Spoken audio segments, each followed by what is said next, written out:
Paul Bradley remembers the moment that cemented his career in manufactured housing co-ops. It was when he overheard a real estate agent advise a client not to buy a house in Pennacook, a mill town built around a leather tannery. Pennacook was a decidedly blue-collar neighborhood in Concord, New Hampshire, and it was where Paul grew up.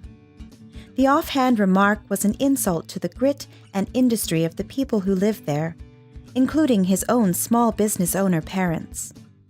That comment turned Paul into an advocate for cooperative ownership as a source of community empowerment, pride, and wealth building. Where most people saw deteriorating assets, Paul saw opportunity if homeowners in manufactured home communities decided to band together. Born in Concord, New Hampshire in 1964, Paul embodied the hardworking spirit of Pennacook from an early age. By 9, he was delivering newspapers, shoveling snow, and cutting lawns for neighbors. He worked in his family's pizza parlor until age 15, when his parents, Arthur and Lois Bradley, sold the business. Osco Drug came next.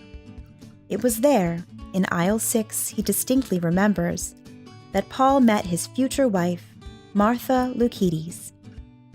As a young person, Paul was active in 4-H and a member of Future Business Leaders of America at Merrimack Valley High School. He also played the trumpet and basketball and ran cross-country.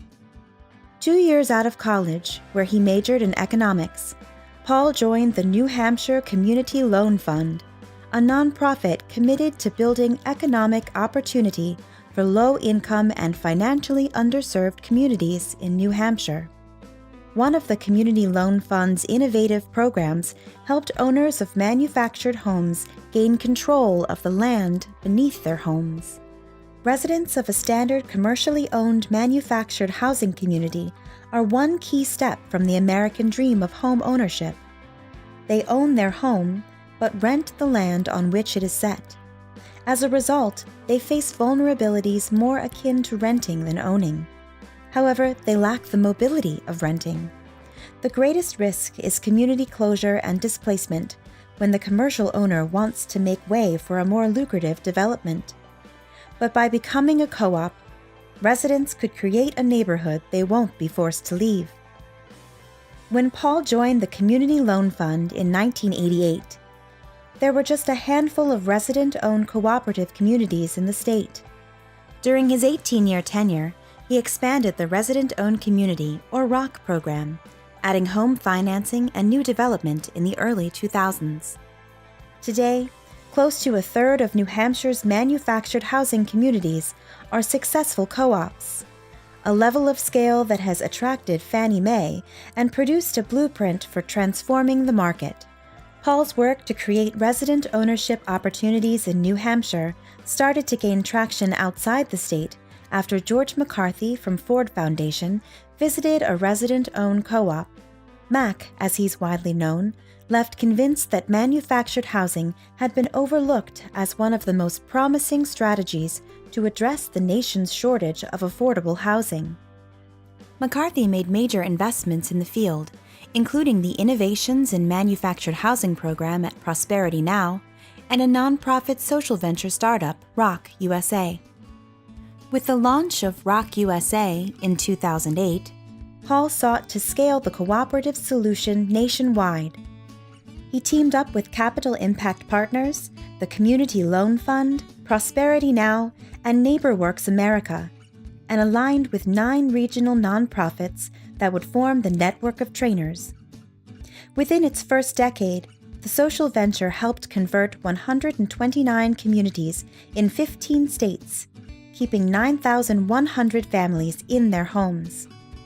ROC USA now represents 220 co-ops and 14,000 homeowners.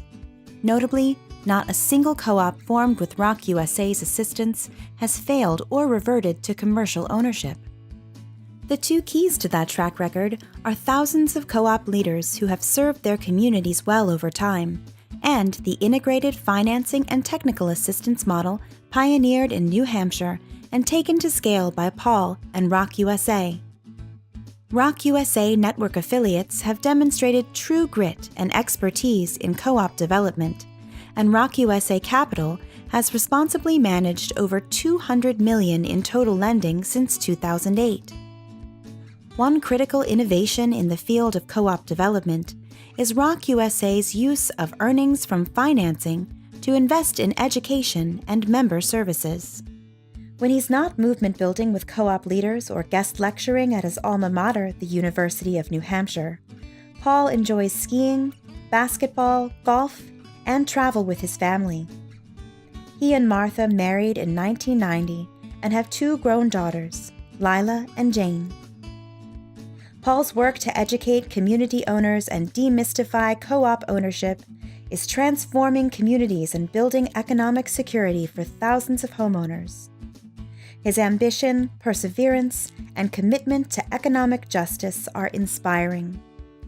With 2.7 million U.S. homeowners, 3/4 of whom are low income, on rented land, Paul knows that there's a long way to go.